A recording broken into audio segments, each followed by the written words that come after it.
અંદર બોલાવ્યો.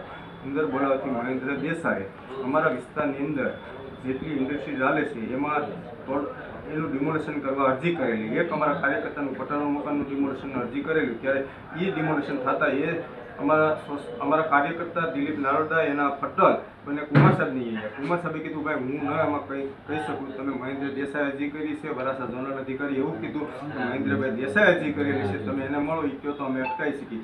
પણ મહેન્દ્ર દેસાઈ પાસે જાતા એ લોકોને એવું કીધું થૂકેલું પાછું નથી લેતો, એનું મકાન જમીન દોસ્ત કરો.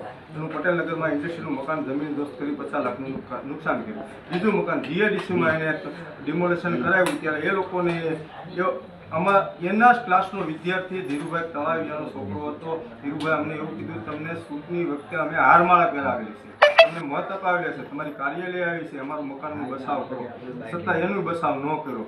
જેટલી સૌરાષ્ટ્રવાસીના મકાન ઇન્ડસ્ટ્રીમાં હાલે છે એટલે કતારગામ વરાછા ઝોનમાં એની અરજી કરેલી છે અને જમીન દોસ્ત કરવાનું કહી દીધું છે.